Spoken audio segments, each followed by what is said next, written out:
Greetings and salutations. Welcome to this episode of Playwright Spotlight. Before we begin, smash that like button, subscribe to the channel, leave a comment down below, and share this channel with a friend if you're listening to us on your favorite podcast platform. Be sure to leave a 5-star review and subscribe to the channel. My guest today is a Los Angeles-based playwright whose play Damaged Furniture had a 6-month sold-out run in Los Angeles that garnered him a Best Play and Best Writer nomination for the 2019 Valley Theatre Awards. His first play, Miserable with an Ocean View, ran for 5 sold-out months and was the top-rated original comedy in Los Angeles on Bitter Lemons for its entire run with a 94% sweet rating. His most recent play, Freud on Cocaine, will premiere at the Whitefire Theatre in Sherman Oaks, California, September 8th, 2023. Please welcome Howard Skora. Hey, James. Good to see you, man. Likewise. Thanks for coming in and doing this. My pleasure.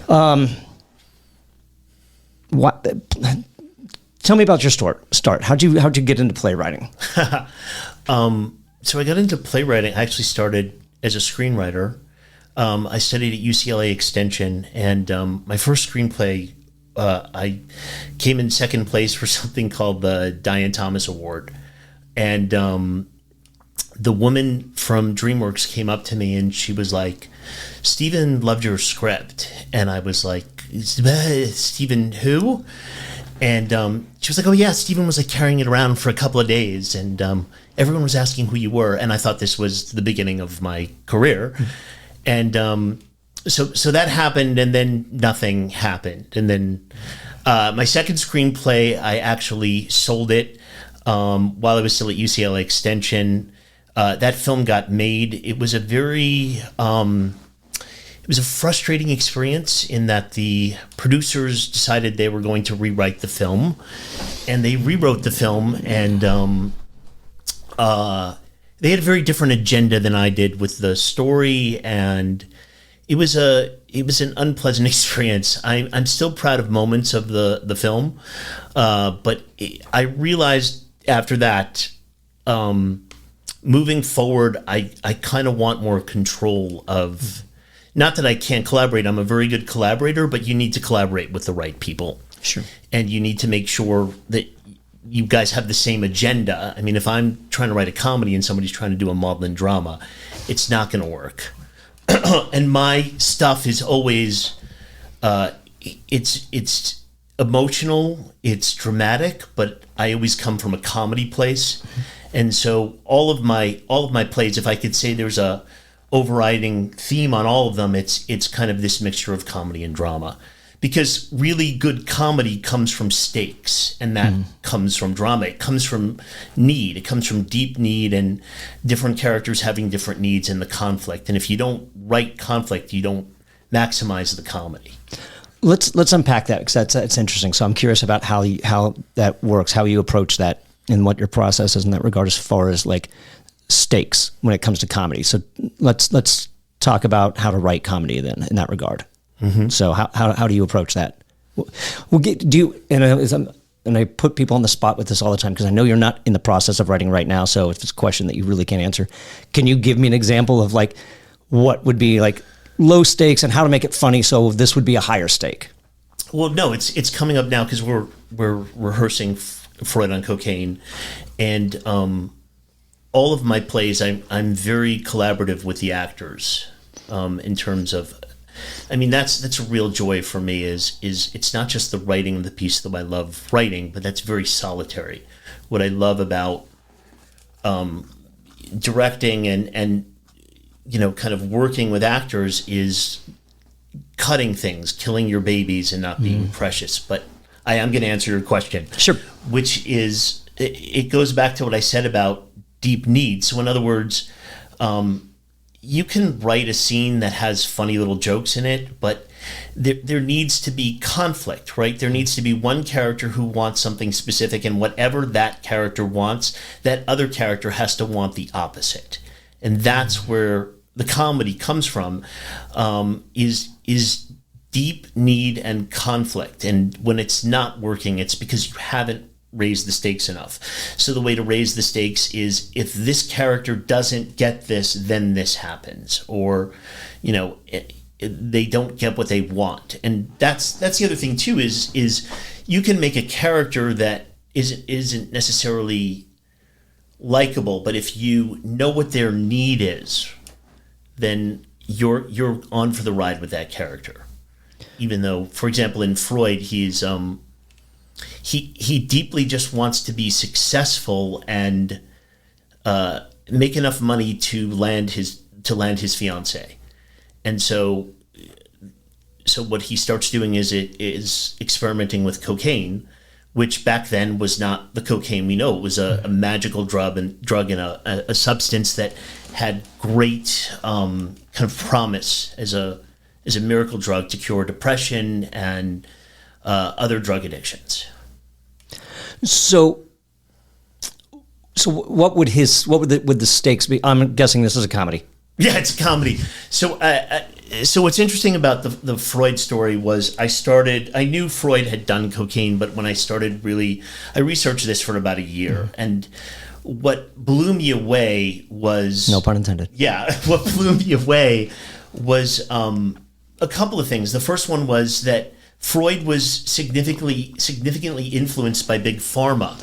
So when Freud first started experimenting with cocaine, it's because his best friend Ernst von Fleischl-Marxau, that's actually the guy's name, I couldn't make that up. His best friend Ernst was a heroin addict. And the reason why Ernst was a heroin addict was that was the treatment for morphine addiction. So what happened is Ernst had cut off his thumb during a surgery, became addicted to morphine, and then the doctors at the time said, hey, you need to get on heroin because that'll get you off the morphine. So Freud read something called the Gazette Journal, which was an American periodical. Freud spoke many different languages, and he read this American journal that had 16 different studies that said that cocaine cured morphinism. In other words, cured morphine dependence. So he went to his best friend, and he got his best friend on cocaine because he thought that would solve his best friend's addiction problems. Now, what Freud actually did unintentionally was create the speedball, because of course his friend never got off the heroin. So his friend was injecting, that's how men did cocaine back then, they injected it.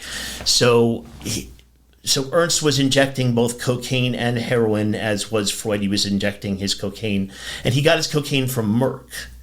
And then Merck had noticed how much cocaine Freud and his best friend were buying, and they approached them and basically gave them free product for life to test cocaine. So where I'm going with all this is, what I love about writing a real story is if I invented it, people would be like, shut up, like you're going too far. And what's fascinating to me is the truth is 10 times more bizarre than anything I could have. I'm not even like touching the surface of how insane the story was. And that's, it's interesting because my first 3 plays were kind of semi-autobiographical comedies. So that was just, growing up with my family and blowing it out of proportion and kind of raising the stakes. But as I'm kind of in this new stage of my playwriting, because I've run out of family stuff, what I've been finding fascinating is really kind of living in the world of something that really happened and trying to find a way to make it funny. How much creative license are you taking in that regard? So you've done your research, it's all based on actual instances. Yeah. So how much creative license are you taking? So here's what I'm most proud of with Freud on cocaine, because I get very frustrated when I'll see something and I know it's when they say based on a true story, it can mean anything. And right. It's so what I'm most proud of is everything in the play is factually correct, in that I actually use a lot of Freud's own words. His first time using cocaine is detailed, and that's one of my characters' monologues, is the actual words of Freud. But what I do is I use magical reality and Rolling Stones music and various other things to have people look at it in a different way. So all of the facts of the play are true. Where I took some creative license was, we don't know how long exactly Freud did cocaine. He did it. So people that are protective of his legacy say, oh, he only did it for 3 years.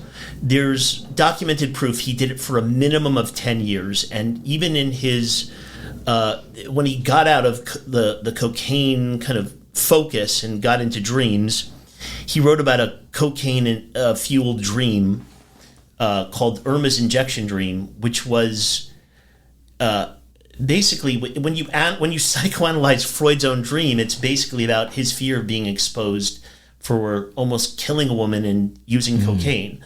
So that's the other bizarre thing about the story is back then the treatment for hysteria, there were some very bizarre treatments for women. So Freud not only used cocaine in the treatment of some of his patients, but he had a woman named Emma Eckstein who suffered from heavy menstruation and hysteria that he diagnosed. And so what he did is he hooked her up with another doctor, and that doctor's belief was that by cauterizing the turbinate bone, by basically burning her nose and then sealing her up with a gram of cocaine, that they would cure her hysteria.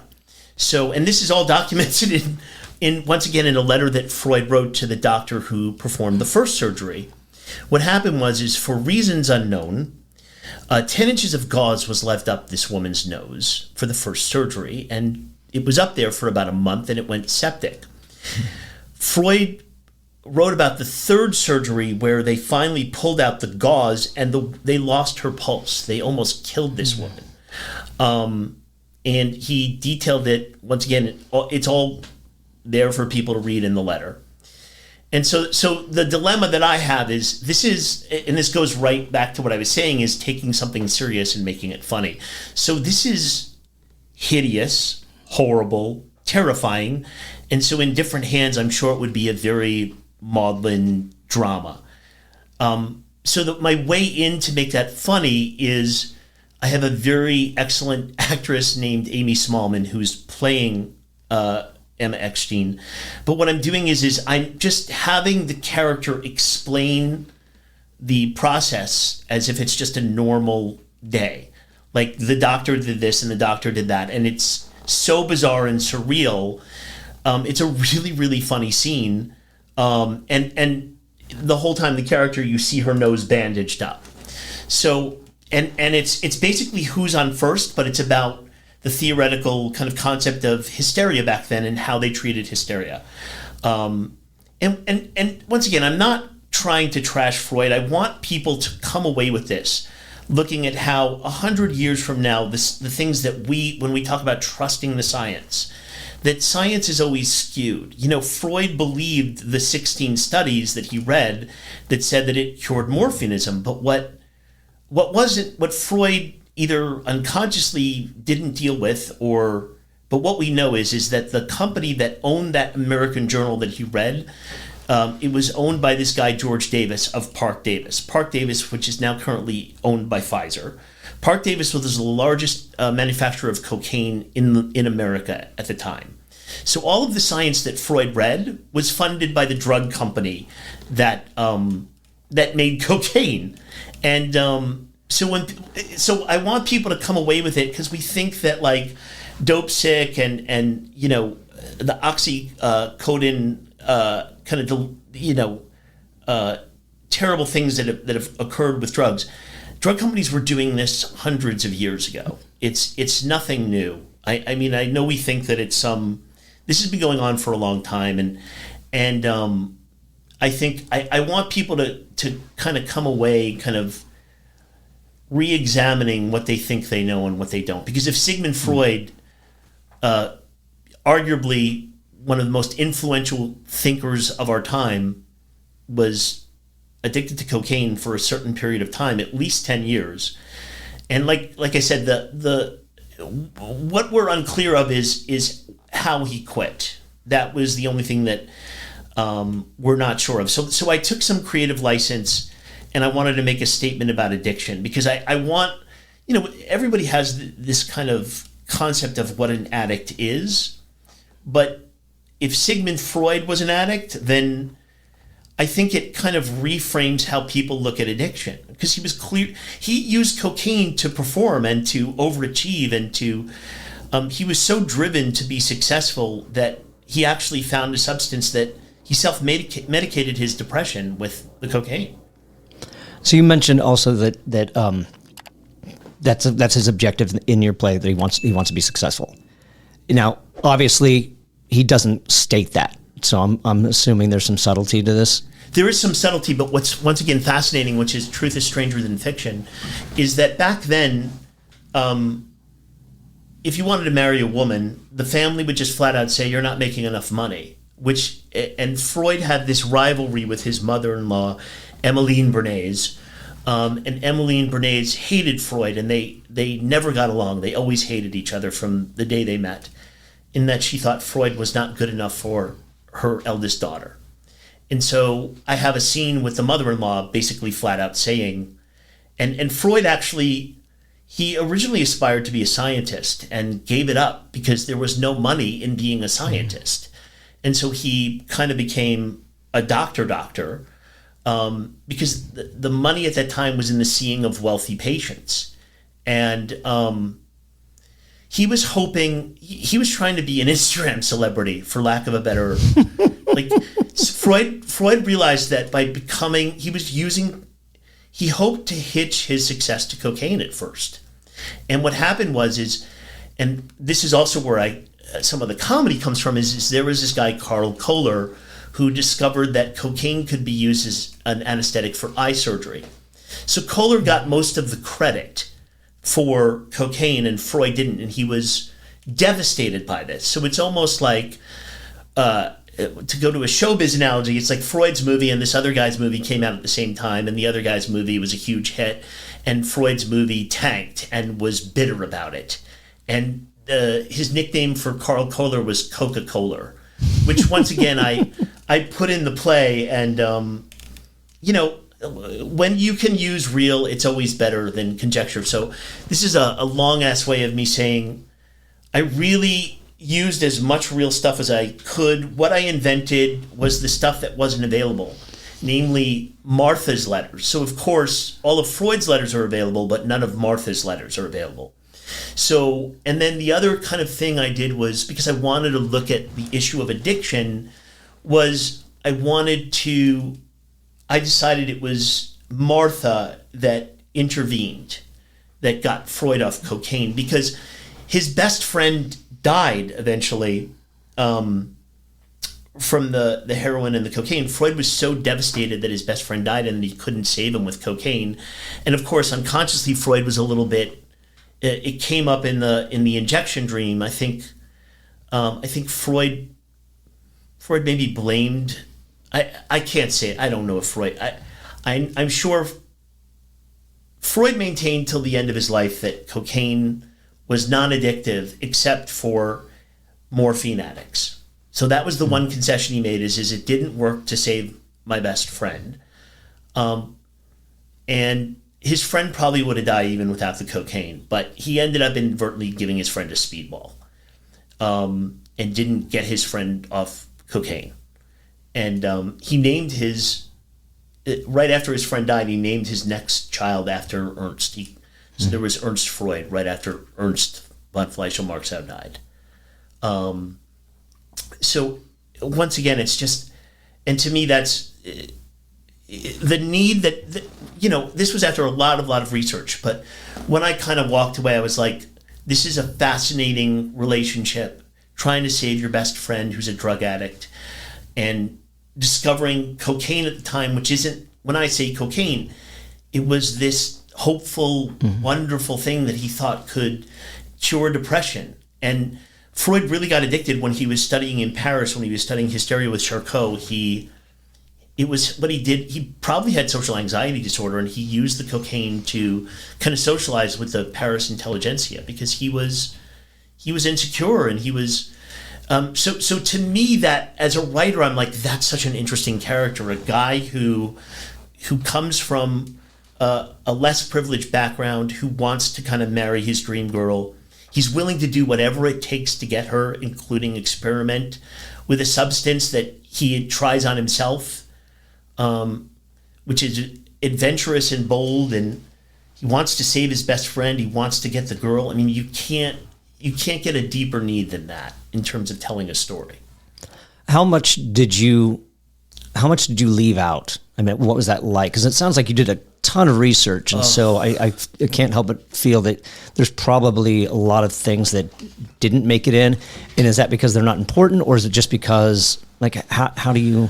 So this is, I workshop my plays with actors, and what I discovered, which was fascinating, was long after, because the play's called Freud on Cocaine, so I had all this fascinating stuff about Freud in the end of his life.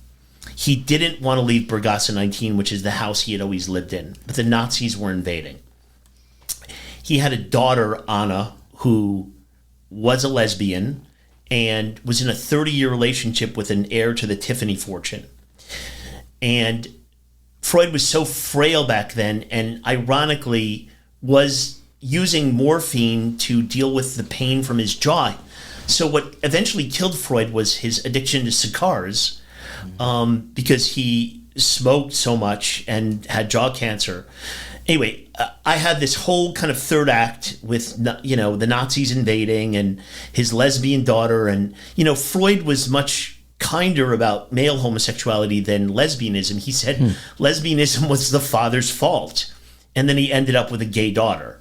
And the reason they partly had to leave Austria was Freud had written about her homosexual fantasies in one of his books, and Anna had written about it too.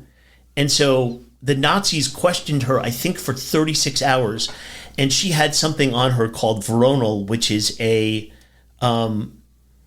which is a narcotic, but when you take enough Veronal, it's basically poison. She had poison on her, so if the Gestapo went too far, she could just kill herself. Wow. And it's questionable if it was Freud that provided it to her, or if it was her brother.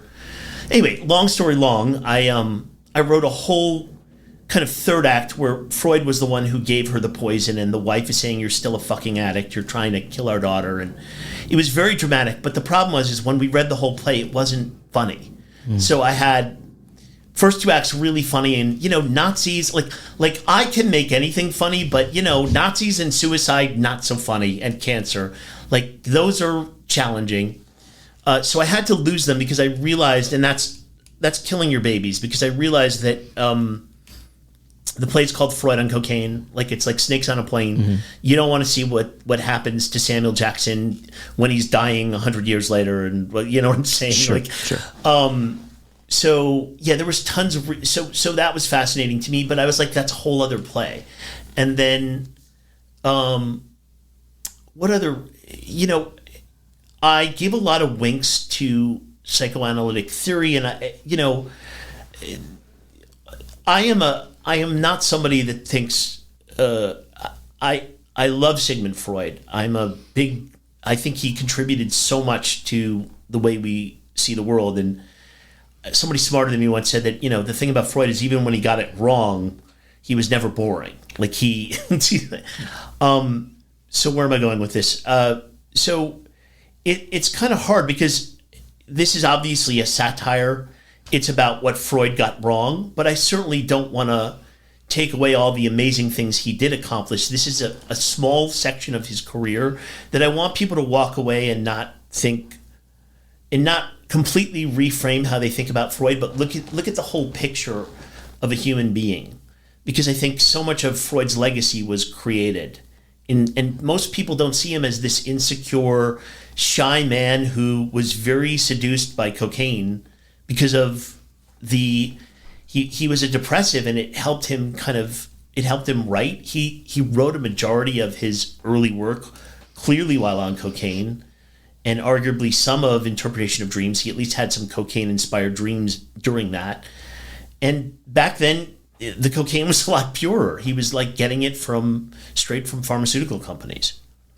So, for playwrights that might be listening, that might be writing on true events or true people, how much research are you doing? Did you do all your research and then start writing, or are you researching while you write? So this happened during COVID. So the Freud and cocaine idea was in the back pocket. I took a Freud course in college, and I was always fascinated by Freud. And I was always like, okay, there's something there. Freud on cocaine, there's something there. And COVID happened. I was like, okay, I'm writing it. I'm doing it. So I read like one book, and so I do everything wrong. So I'm the guy to listen to if you don't want to have a clear process. I'm very sloppy. So I read some stuff, immediately was like, started writing it, and was like, okay, it's a 2-person play. It's just going to be Freud's letters, and it's going to be a woke side-eye telling of a modern woman arguing with Freud about all of his sexism and all of his blah, blah, blah. And that lasted a very short time. And then I kept writing. And I want to, I probably should have brought this up earlier. So my playwriting process is very distinct from probably almost anyone else in that I'm with for almost 20 years now, I've been with a group called the Actors Gym, run by Bobby Moresco, who co-wrote Crash and won the Oscar for it. Bobby's been my mentor for over 25 years. And every Monday night, the Actors Gym now meets on Zoom, used to meet in person in Los Angeles. I bring in 10 pages a week and I have actors read my stuff. Mm-hmm. And so that puts me in a situation that's so unique because I hear it out loud every week. I write 10 pages at a time. And Bobby is like this kind of no-nonsense, tough New York guy. And so he just cuts to the bone and he tells you the thing you don't want to hear. He's like, your scene doesn't work. It's like, oh God, why, Bobby, why? And he's like, I don't know what the fuck Freud needs here. I don't know what he needs. I don't know what he needs.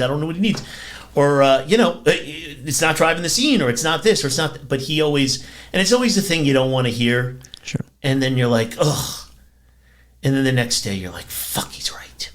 And, so I have the benefit of that as I'm writing. So I never get too far into a draft where I'm fucked, because I keep bringing in the pages until, okay, that scene works. Move on. So the first kind of scene that I got to work was Freud injecting Ernst with cocaine because Ernst lied to Freud and said the cocaine worked while he was still using the heroin. And then they kind of lied to the drug company. So when Merck gave Freud and his best friend free product, Freud and Ernst, Merck never figured out that Ernst was the morphinist. They thought he was a researcher. They just thought he was buying all this cocaine because he was a researcher instead of an addict. And so they never kind of admitted that. But it's kind of, and this is what's so beautiful about real life. The irony is the drug companies still ended up with the last laugh, or evilly with the last laugh, because the whole reason Freud got Ernst on morphine was that he read these kind of studies funded by Park Davis that were clearly skewed science. So I don't think I'm answering your question very well, which is I kind of write a really sloppy series of scenes where I have actors proofread it, and the actors force me to get it to work. And then I come together with a very sloppy first draft. And then I'll have a reading of the whole thing. And then I'll rewrite it once I hear the actors read the whole thing. I wrote about 3 drafts of Freud on cocaine till I felt ready to put it up. And there's still scenes that are there, but they've evolved, they've changed, and definitely with the actors I have, Jonathan Slavin is playing Freud. He's brilliant in this. And when I was looking for Freud, because I originally developed it for an actor, his name is Drew Droege. Drew read the first 3 drafts, and Drew is a brilliant comedian. And when Jonathan came on, because Drew had other projects and he couldn't do it. And when Jonathan came on, it changed because his interpretation of Freud was very different. Mm-hmm. It changed where the play went. But I love that. I love writing for actors. The true joy for me, I'm not a good playwright I have to collaborate. Sure. Like my work like, I'm not one of these writers, and I know these writers that can just lock themselves in a room and they could care less about, you know, you know what I'm not explaining it well. Like, in other words, like, I have to collaborate with actors. Sure. Or for me, all of the joy of the writing is gone. Like, I have to have the actor in mind that I'm writing for, even if they end up not doing it, because that informs the work. How do you write for somebody then? I mean, how do I write? Yeah, I'm trying to figure. Like, I'm really like, I guess that's it. That's the straight just question, I guess. You know. Yeah, so but what? Yeah. Yeah. So when you have the same actor read for you week after week after week, you know their rhythm. So it's almost like writing music for a specific kind of artist.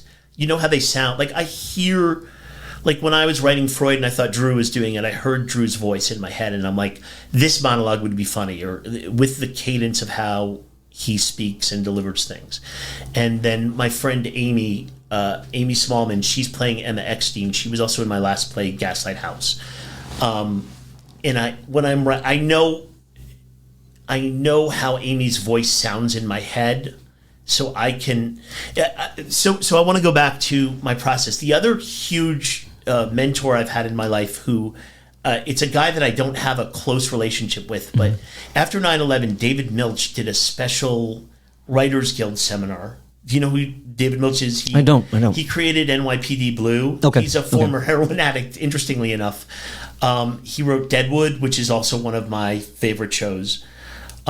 Milch did this free seminar open to anybody, and he had us do this exercise, and it was, it's called the Milch exercise. It's, you write two characters speaking, and you don't give them names, just A and B. Mm-hmm.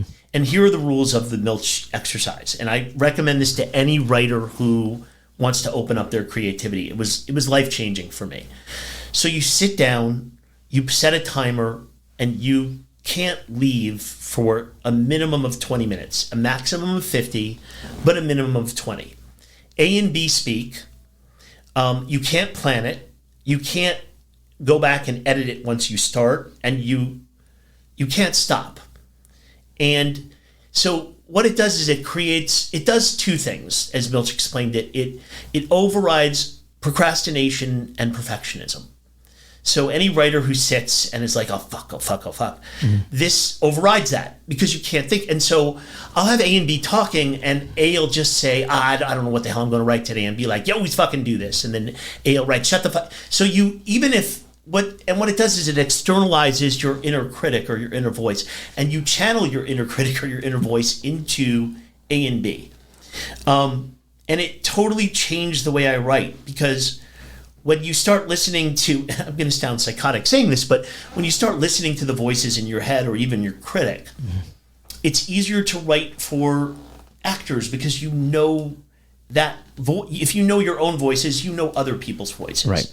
So even in the play, like now, if I had to write a scene for Jonathan and Sarah Marafino, who's playing Martha Freud.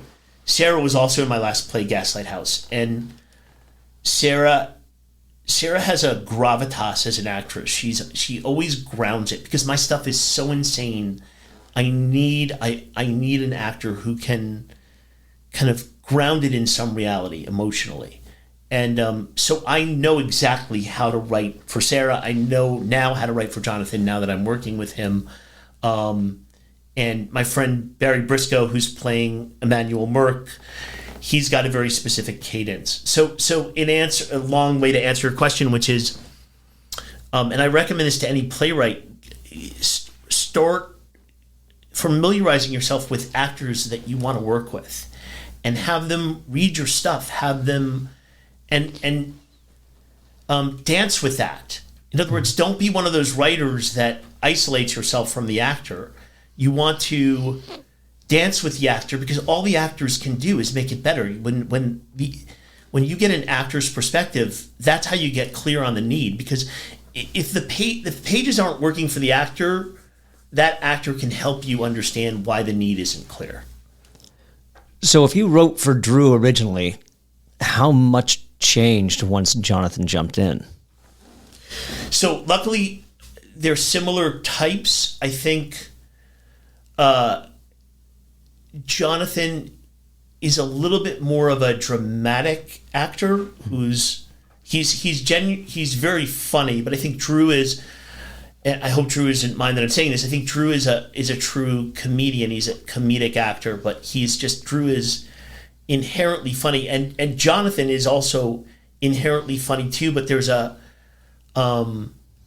I just think it's their approaches are like, I don't think anybody else would notice. It's a very subtle difference, but I lucked out in that they were similar types, and but they're both brilliant in their own way, and they both bring something to the role. Like, something that I just feel so lucky as a playwright to be able to work with such talented actors like that. I mean, it only makes me better. And it makes me work harder to make the stuff work, because so that's my point is like, and maybe that's just a driver for me. Like, I'm always much more of a perfectionist if I know I'm going to disappoint someone else than necessarily myself. So I think that's the other thing playwrights should consider is like, I've just always forced myself to have external writers groups that actors are involved with, because I know if my pages are due on Monday and I have actors that I respect reading it, I don't want them to suck. Sure. And I think a lot of writers get caught up in, if you're just setting the deadlines for yourself, you're not holding yourself accountable. If it's just you don't care. Right. So if you're not moving on to the next scene until you've got this first scene working. Yeah. So you pretty much, I'm assuming that you write linearly. Linearly, but not in order. So expand. I didn't have the opening of the scene until Bobby yelled at me. So, and I jokingly say Bobby yelled at me because it just feels like he's yelling at me because it's so hard to hear what he says. But I think I originally, I'm trying to remember exactly. So the opening scene in the play now where Ernst and Freud are talking, they're playing chess, and that's what Bobby did. Okay. So I originally had the scene where Freud and Ernst are talking, and he's talking about, how cocaine could maybe help him with his problem. And I had this other scene where he's flirting with his soon-to-be future wife, Martha, because what was actually written is that Martha was peeling an apple when Freud was, captured by her, like basically stared at her. And which was a beautiful, once again, to take something real and then blow it up as a playwright. So I'm like, okay, so it would be so heavy-handed if I had a woman peeling an apple because of the primal imagery. But it really happened, so I got to do it. And then I have Freud talk about the biblical implications of a woman peeling an apple, and then I realized, and then I looked it up, and I realized that actually biblical scholars don't even think it was an apple; they think it was a citron.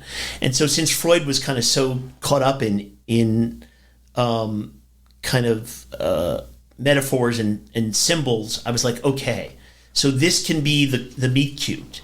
Is they're going to have a conversation about whether it was an apple or not, which also has to deal with, how women's experience versus the kind of biblical kind of implications of how women were treated back then and how women were seen, basically that women are blamed for the fall from paradise, basically. And so that was a nice little way to have the flirtation. So that's an example of, I used a real fact and then used that creatively to make the scene work even more. And what Bobby said that was kind of brilliant was that needs to happen at the same time. Freud needs to be with his friend. He spots the girl, and then his friend's going to yell at him saying this girl is a distraction, which goes right to the deep need, because then I actually have, and that's what's also important as a play, is to have the representation of the story in imagery. So here's this woman peeling this apple, kind of tempting Freud to stop being a scientist, and Ernst is yelling at him saying, that girl's going to pull you away from being a great scientist. So you have them playing chess in this scene. What does that look like on the page? Does it say just playing chess, or are are the moves actually part of the dialogue, or do the actors just play chess and hopefully they're... So especially because I'm directing and workshopping the play, I'm not one of these playwrights that says, I don't necessarily write all the action because I'm trying to figure that out as I'm staging it. What was clear was that at some point Ernst has to yell checkmate. And so, and now that we're working on it, like I know nothing about chess, so I had to talk to other people. I'm like, okay, so I don't piss off the people, like what does a checkmate look like? And so we're gluing all the pieces of the chessboard except the 2 or 3 pieces onto the board, just so we don't have a mess when we break it down between scenes. So I only put action in if it's necessary. Otherwise, I try and minimize that. I always admire people that have such prosaic action descriptions. That's definitely not my shtick. I understand the importance of stage directions, but I just think actors can figure that out. I'm not a micromanager on that. So you basically, as far as your stage directions go, it's just pretty much what's necessary then.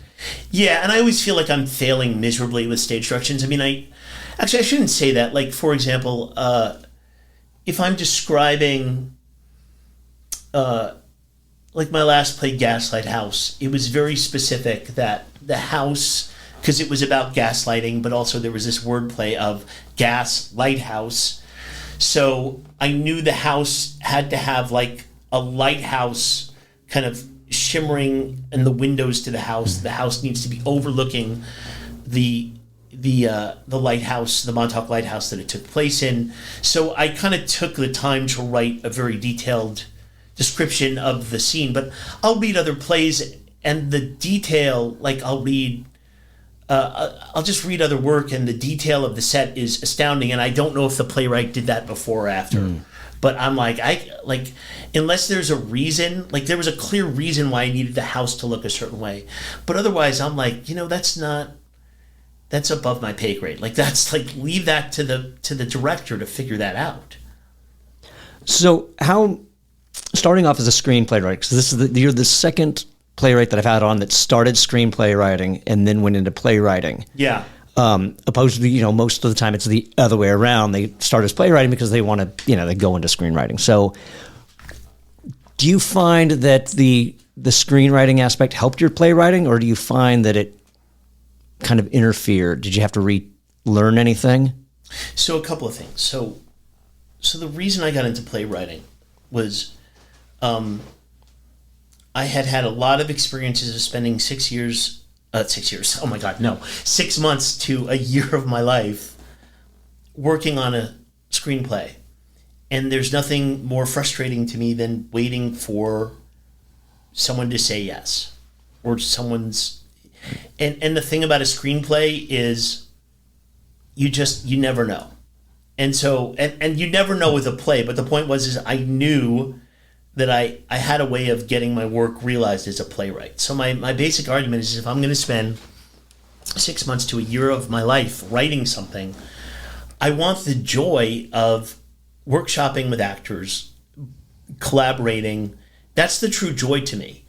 There's definitely a sense of accomplishment when you finish a screenplay or a play, but that's, that's just like it's a sketch of what the final work is supposed to look like, right? It's blueprints. And so that was why I got into playwriting. In terms of the benefits of, so playwriting, you have to be efficient with screenwriting and you have to be very visual with screenwriting, right? So whereas with playwriting, you have more time to write long scenes. It's funny when I guess the best way to explain it to somebody is what Quentin Tarantino does in movies is what playwrights do normally. And Tarantino started as a playwright. And I mean, I love his work, but it's because they're play scenes. But Tarantino's got this interesting movie language. He's such a blender of every movie ever made. You don't know when he's playing homage and you know what I'm saying? It's like he's spitting out. He has such an unbelievable history of movies. He's able to kind of blend it together and have it come out something fresh. So what I love about playwriting is I can have a 10-page scene, and as long as it's working and it's not torturing the audience, I can get away with that. That would be very difficult to do in a screenplay, especially if somebody else is paying you to do that. Sure. So the things I go back to the Milch exercise. Having the ability for your dialogue to be compelling, that comes from not letting your critic, your the same thing I said, the procrastination and perfectionism, get in the way of your voices from letting them speak. So the beauty of playwriting is that just the words between 2 or 3 people should be enough if there's conflict and deep need of each character. Before I get to that question, let me ask you this then, which I'm going to have to go back to because I totally forgot that next one. So are you self-producing then? Yes. Absolutely. And how's that going for you? I love it. I've learned a lot from the first one to the fourth one. And I have a support. Once again, I have such a unique situation because Brian at the Whitefire has been so Brian approached me when I was at the Actors Gym when I was writing what was my first play, and he approached me and said, "You should put this up." And I was like, "What?" And I didn't know what the hell he was talking about. And that was when I was still, writing screenplays and television stuff. And I didn't direct the first two. My good friend Jim Fall did, and Jim's a really great director. And so Jim, that was more a thing of just like handing the play to Jim and letting Jim do his magic. And those were, all 4 of my plays have just been amazing experiences in terms of getting my work realized.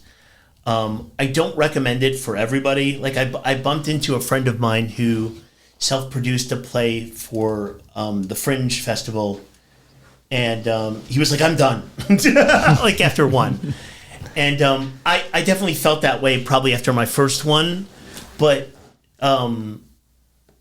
I feel like I'm just starting to get really good at this, and I've learned from my mistakes, and I mean, I'm not setting the world on fire, but I have a small fan base now of people who they know what to expect with a Howie Skora play. It's always hopefully funny and crazy and a little bit insane. And Freud on cocaine certainly falls in that wheelhouse. So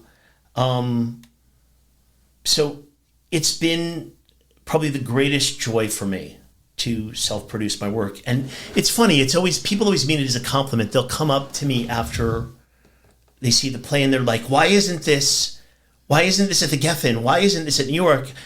In New York? And I'm like, oh, because I've been actively, I'd much rather be in the Valley. But the truth of the matter is if the play was elsewhere, I wouldn't have the creative freedom I have. Like if the play was at a big kind of theater, they wouldn't let me direct. They wouldn't let me hire my friends. They wouldn't let me basically write as I go and change a line because the actor thought of something better. Or, I mean, the collaborative process, it's just once I feel like Bobby has yelled at me enough and I know the play is almost done when I can't listen to Bobby anymore. Because it's like my mentor is brilliant, but I want to go a different way with this. Once I get there, then the play is owned between me and the actors. And all 7 of the actors in this play, they're collaborating with me in making the play as tight and as funny as possible. So you said that after your first time, it was kind of like, I'm done. But you learned a lot. So what did you learn? What changed? Well, I learned a lot from watching Jim direct the first 2 plays. So, it's interesting when I decided to direct Gaslight House, I was very worried because first of all, everybody says you're crazy if you do that, and I understand why, because of the blind spot. But what I've learned is to not be precious about my own words. So I am the first to cut. So what happens is I have to wear 2 very different hats. And when I'm the director, it's basically fuck the playwright. Like, I have to get this to work. And my words are not precious. I am willing to cut a lot of stuff to make the comedy work. And it's interesting. I'll go to plays, and when the plays aren't fully working, I know it's because the director was too precious with the writer's words. And, that's sacrilege in the theater. You're not supposed to touch the playwright's words. But since I'm directing and I'm also the playwright, I can get away with that. I would understand where if it was somebody else's words and I was directing, why the playwright would get a little, shall we say, violently upset about that. Sure. But I guess what I'm saying is I don't get precious with my words, and I feel like the thing that keeps me out of my blind spot are the actors, because they let me know if it's not working. And I will argue with my actors sometimes, and I'll push back. And I'll be like, no, here's why we need this, because in the previous scene you say that or whatever, and then the actor will be like, okay, now I get it. So my point is when you, and this is my process, I'm sure it's different for everybody, but I overwrite the play, and then what I end up cutting is what ends up being the subtext. And Jonathan will say to me all the time, okay, but I can act that. I don't need to say that. And it's like, you're right. I wrote that to inform myself and inform you, and I'm so glad we did the long-ass version, because you know what my intention is, but we don't need it in the scene. Sure. So in that regard, because in a way you're writing as you go along, so how much of a rehearsal process is there then to allow for you to do those rewrites? So Freud on cocaine, we've had about, I'm going to say 5-6 weeks, which is short for my play. Gaslight House was about a 3-month rehearsal process, but we didn't have an ending that worked.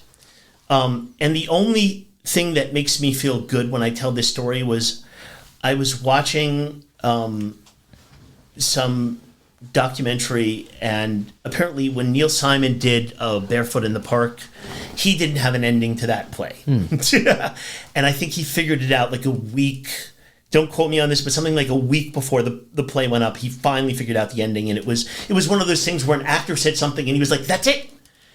And so with Freud, we read the play. The first 60, 70, 80 pages were great. And then we got to Nazis in Vienna, and it was like a different play for 10 pages. And I felt sick. So when I feel like physically ill, like, oh my God, this is about to go up in a couple of weeks and it's not working, I know that, I got to fix that. So, and luckily I found a way to fix it. But that's the other thing too, is because I know how lucky I am to have had 4 plays like realized. Like, I talk to so many playwrights who haven't had that experience. And so to anybody who hasn't, what I would say to them is, don't think that what your play is what will end up being the play. And if it ends up being the play, God help you. Because my plays have gotten so much better because I'm willing to collaborate and workshop with the actors. And once again, it's very different when somebody else is directing your work. But, even when Jim directed my first 2 plays, because he was my friend, he would call me up and explain, he would ask me to rewrite something, or why we needed to this, or why we needed to cut that. So that's what I would say to playwrights, is just don't be precious. Like, you constantly need to cut and kill your babies and to make the play working is what's most important, not your words. Have you always, in the 4 plays that you've done, have you always worked with a publicist? Yes, absolutely. What made you go that direction, and how has it helped?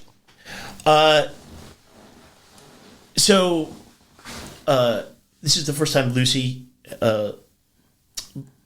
Pollack has done my PR. Before that, it was a woman named Nora Feldman. So it was just my first play. I was just literally being told. Brian would just tell me oh, you need a publicist. Oh, I need a publicist. Like it was that. Right. So it wasn't like a deep thought. It was my first play was just like, tell me what to do, right, and who to hire. So my first play, which was Miserable with an Ocean View. It was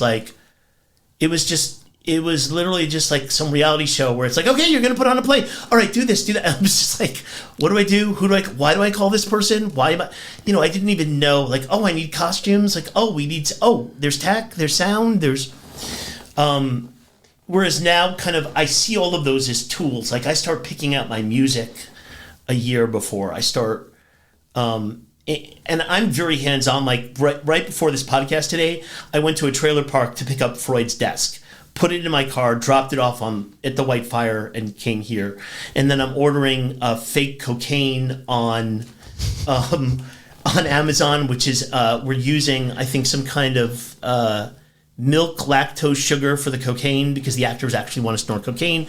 And then I went to a prop house and I bought a fake syringe, which was $90 that actually looks like you're shooting the drug. And then I bought fake vape cigars because so I'm literally I'm the prop guy. I'm doing all these things, but what's funny is like, it's all joyful to me. It's sure. Like I'm realizing my work. So it's not like, oh, I wish I had I don't mind driving to a trailer park to pick out sure. my desk because it's like I'm putting up my work and it's joyous and it's beautiful. And so I couldn't be happier about running around all over town doing these things. So jumping on to the advice of getting a publicist and having PR, what do you think what's the benefits? Do you think that all playwrights should do that? So once again, I'm in a unique position. I got to sell tickets, right? Sure.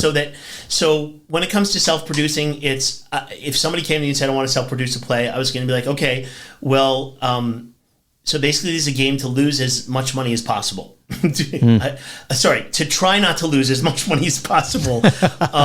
So what I'm really proud of is I've gotten better at that, right? So, but the most important thing about not that your PR person there's no guarantee a PR person will sell tickets. Right. But the issue is getting the play out there. I mean, luckily Freud on Cocaine, it's a very compelling title.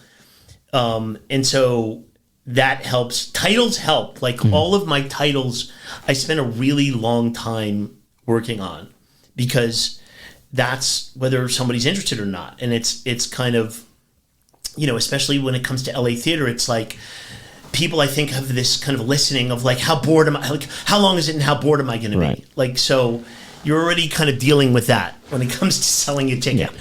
So the first thing is you have to convince people like, oh, this isn't going to be horrible. Like I might actually have a good time in this one. And that goes back to not being precious. When I've been tortured in theater, it's because nobody edited the playwright. Nobody was willing to kind of consider the experience of the audience. And so I always do that when I'm killing my babies is like, do I really need the extra 5 sentences here because I'm trying to be pretentious, or how can I get to the point quicker? How do you recognize that though? How do you recognize that this is because I think that there are a lot of playwrights out there that think they're brilliant and that, all their words are gold. So how do you recognize that your audience might get bored during this particular moment? That goes back to the actors, right? So the actors will just tell me like, I don't need these 3 sentences. And I'm like, gone. Or sometimes I'll go, well, wait a second. Freud really said that, or we need to blah, blah, blah. And sometimes the actor will push back and be like, yeah, I know Freud really said that, but it's not interesting or whatever. Right. Okay. And I'll argue. Like, we'll go back and forth. Like, Amy, Amy, who was in my last play, Gaslight House, like we're like an old married couple at this point. Like I'll see her shaking her head, and I'll say, Amy, just try it this way. And then the running line I have with her is, let me play. And so she'll try it some way, and she'll be like, yeah, that's it, that's good. Or sometimes she'll try it, and we'll both be like, no, that's not it. So I want to answer your question here, which is, well, the first thing is to not think you're brilliant. Okay. And I know there's some psychological thing where it's like people who think they're really smart aren't that smart, or like there's some, I forget what the effect is. It's the Dunning-Kruger Effect. Yes. Yeah. See, I'm not that smart. I don't even know it. But so it's that. It's I never am precious about my words. I just want the experience. I really care. And that goes back to, because you're doing everything yourself. If I'm driving to pick up a table and doing all the props and doing all the music, I'm basically throwing a party. I want people to have a good time. And I don't, right? I want to take everything out of the party that sucks. And I think that most playwrights are a little more removed, right? Like if somebody's directing your play and you're not there, and well, it's like, then it's their problem. But since I'm like so hands-on with my actors, and it's like the stakes. Oh, there we go back to stakes. Yeah, The stakes are different for somebody like me because I'm self-producing. Because at the end of the day, it's like, it really is just me and my, it's me and my actors. I mean, they're the ones on stage. Like I'm just sitting in the background enjoying it. But it's about designing experience. And I know it sounds like some dumb amusement park instead of being a playwright, but I really wish more playwrights would consider the experience of the audience. And that was probably, I talked about three big ones, which was Bobby Milch. And then the other one was David Mamet has a book called On Directing. Oh, interesting. I don't know. And that book, I read it for screenwriting, but it blew me away, and it transformed, that and the Milch exercise transformed my writing. And it's because it's his lectures at Columbia. It's out of print. You have to buy it on like eBay. Oh, but it's right. It's worth the look. But the first lecture is about how film is a series of uninflected images. Uninflected images, something like that. Sorry. But basically it's a fancy way of saying that it's actually worse if you overemphasize or overwrite, because the story in the audience's head is much more interesting than anything the writer can create. So the example he gives is like, you're watching a film, you see a man jump out of bed, you flash to a clock, you see him run out of bed. So those are three uninflected images, but you've already created a story in your head, which is the guy's late for work.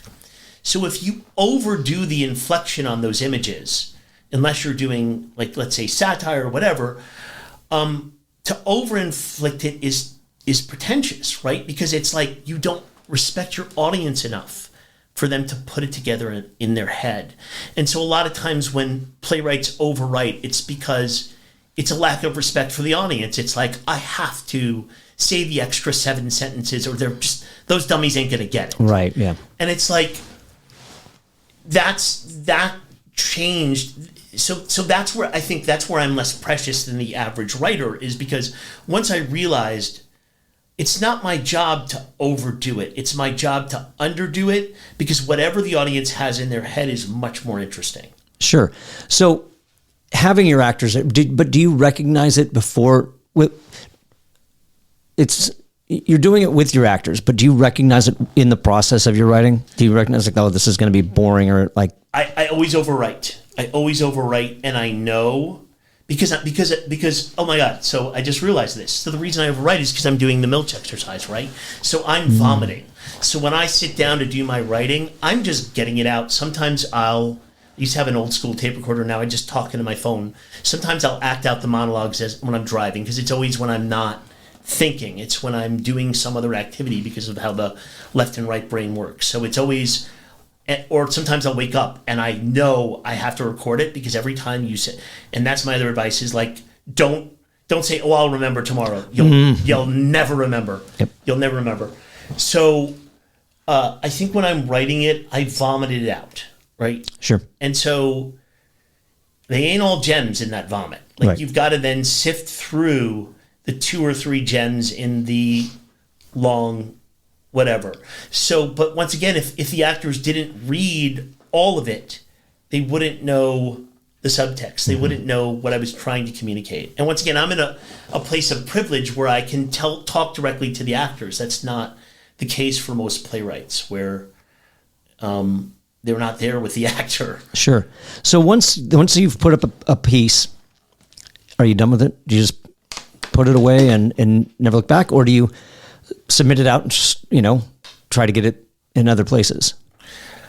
I'm not good at that. I'm not good at that.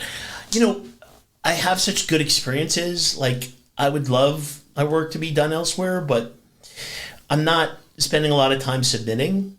And maybe I should listen to your podcast and find somebody who's better at that and kind of role model what they're doing. That's what it's out there for those aspects. So no, in fact, I'm already thinking about the next one as I'm doing this one. Like, okay. Yeah. Will you just give it time, or like, is it something you're just going to start right away on? Will you wait till this is done and over, or it's like now that the ideas are fresh, are you going to start while you? So or is it one piece at a time? The next one's about 3/4 written already. So I've been workshopping. So Freud. I've been working on Freud for a couple of years. So then I started something new, and then when Freud actually was going up, I kind of put that in the drawer. But, okay. And I think right now I'm in a kind of, I've really been getting into research. My next one is also a true story. And so that's more kind of a modern story. And so I've been interviewing the actual kind of like characters that I'm planning to write, which is always an interesting dynamic of like, you start a kind of semi-friendship with somebody that you're creating as a character, and you kind of want them to, which goes back to writing, right? Because I know the Sure. real person, but I'm also imagining an actor playing, right? Like it's Right. like the Julia Roberts, Aaron Brockovich, and the Aaron Brockovich, and you're interviewing the Aaron Brockovich, but you're imagining Julia Roberts. And so I'm in that situation right now where I know the real person, but I also have to blow it up. Sure. I have to take the reality of the situation and increase the drama and maximize it. Do you struggle to write? I mean, are you pretty disciplined, or is it just because you have those deadlines? You have that weekly deadline. Is that what keeps you going?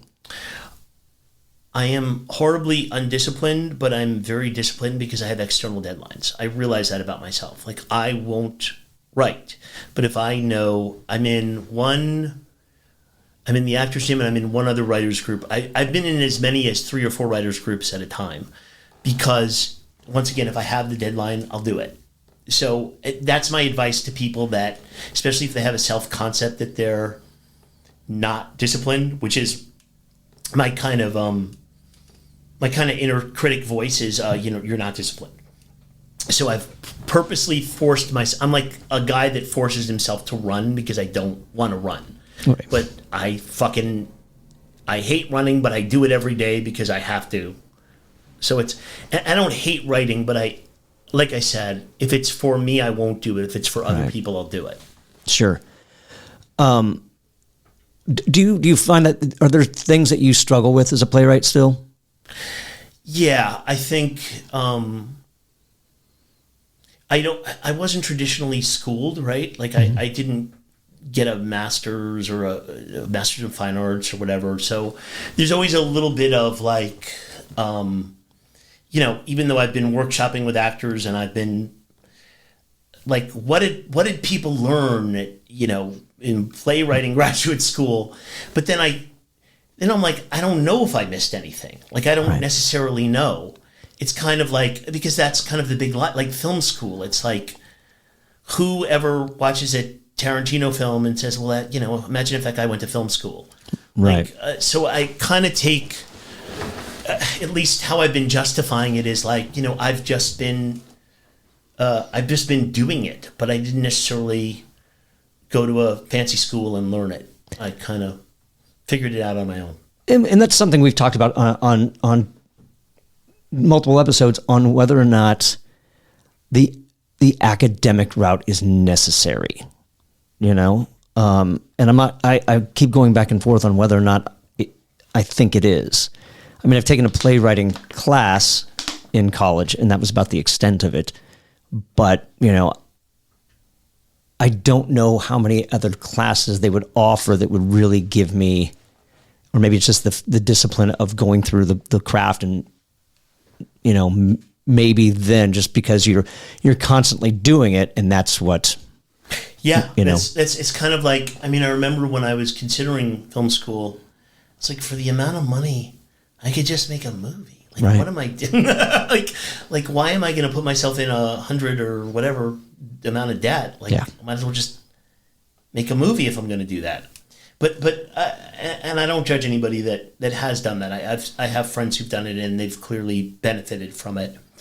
I'm really happy with my path of how I kind of was self-taught. Sure. Is it the collaboration that gave you, do you think, that gave you your success? The collaboration, the having really talented people to work with, absolutely. I think I just love actors. And it's funny because I started as a performer, but I have no interest in being, like, I don't want to be on stage. Like, I'm much happier having other people perform my words. And I started as a stand-up. And it's funny because I did stand-up just for fun. I did stand-up last year. I just went up on stage and my friend had a show and he just invited me and I did it. And I worked really hard on the set and it was fun and I enjoyed it, but if I don't do it again for a while, I'm fine. Sure. Yeah. But I think writing, starting as a stand-up, it taught me how to write jokes. It taught me, it's not an accident that all my plays are comedies because I just know how to write funny because that was I did stand-up for a lot of years in Chicago and improv. And so that's my jam. That's just what I feel comfortable kind of rocking out in. I can write drama, but it always ends up being funny somehow. Why do you think that is? Because to me, life is so absurd. Like I said, even when I try and write, like another playwright, if they would have written Freud on cocaine, so many horrible, dramatic things happen between the botched surgeries and, this woman almost dying and then Freud's best friend dying from speedball. Once again, another playwright it would have been a really maudlin, serious kind of play about Freud, and that just doesn't interest me. But it's fucking funny to me. Like, it's fucking funny that the greatest intellectual of all time, and not to take anything away from him, but thought cocaine was the answer to everything, was doing it, may have killed his best friend, ruined a woman's life, and she still ended up being the first female psychoanalyst after he basically almost destroyed her life in her nose. She still ended up loving Freud. That's darkly funny to me. As a playwright, do you go to every performance? Yeah, no, I have to. I love it. I can't not go. There's nothing more important for me to be doing than I can imagine. Do you rewrite during the performance? Not when I say during the performance, just during the run. No, I don't. I won't. Listen, I have tortured these actors so much now. We locked down the draft of Freud last night, and so, but those 2 weeks up to that, my poor actors, I kept coming to Jonathan and I was like, okay, so the choreographer's coming in because we're doing disco dancing. So there's all this. So as serious as the play is, there's an element of magical reality when we're in Freud's imagination when he's on cocaine, and so that's where I've kind of had fun with the storytelling, even though it's very factual. Obviously, I'm kind of going into magical reality and kind of winking at the audience about the parallels between today and the late 1800s.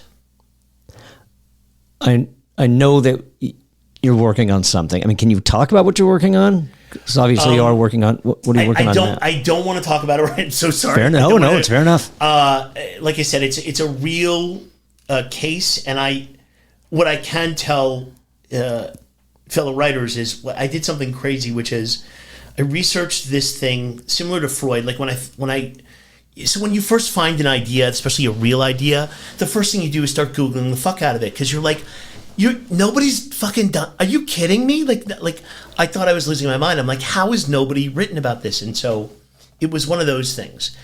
And then it was a situation that really happened. And so I started researching the real life characters, and a lot of them were dead, but a couple of them weren't. And so I just found them on Facebook and said, hey, I'm writing this thing. Would you talk to me? And I ended up interviewing like 5 of the subjects from the situation. And it informed the story in a way that once again, if you gave me 6 months, I couldn't have made it up. So what I would say is, if you're writing a real story, the process of talking to real people and researching that way is super important. So if you're writing a piece that's kind of based on people that are still around, and it sounds like this might be a tragic or a dramatic event. Yep. Okay, so do they know that you're going to take a comedic approach to this? I've told them that, right? Because when I say, hey, I'm a playwright, they know I'm a comedic playwright. I think this is going to be more of a drama with some funny elements. I'm going to write this more as a drama. Okay. So what I mean is there's not going to be disco dancing and magical elements like there was in Freud. But it's kind of like, I think drama can also be really funny at the same time. So I think I want to kind of expand my ability to write drama and also have it be funny. Are you struggling with it, because it's not that you're not capable of writing drama? Are you finding that it's so different, No. or it's kind of flowing? No, because I'm still just playing the stakes, and the situation is the stakes are so high already. I just need to show character behavior, right? Like ordinary person in an extraordinary situation. And how would you handle that if your entire life was on the front page out of nowhere all of a sudden? I probably already know the answer to this, but where can people find your work? Howard Skora .com is probably the best place to see my former work. Probably there. Just go to howardskora.com. Can they get copies of it? Is it stageable? Is it producible? It is. They would probably have to message me but yeah, if they go to the website, they can contact me that way. And then the other question is, are you on the socials? I am on the socials. I'm on Twitter, and Twitter's probably the best place to find me, which I believe I think it's Howie Skora. I don't know my Twitter. I'm probably right there with you. I think we've got like 5, but not personal by any means. It's mostly just the Twitter, Instagram are probably the best. Hold on, let me get it. Sorry, that's how I'm a really bad Twitterer. I've maybe tweeted or X'd maybe a half a dozen times at the most. Maybe okay, maybe I found a dozen. it. It's oh damn it! I can't see. I don't even have it on my phone. That's how sad it is. It's Howard Skora on Twitter. Okay, and then but just go to the website, and I'll put a link to all my socials that way. So just go to howardskora.com. Perfect. That's awesome. Yeah. Howard, thank you for coming on the Playwright Spotlight. Such a pleasure. Thanks for tuning into this episode of Playwright Spotlight. Again, smash that like button, subscribe to the channel, leave a comment down below, and share this channel with a friend. If you're listening to us on your favorite podcast platform, be sure to leave a 5-star review and subscribe to the channel. And in the meantime, and until we see each other again, keep writing.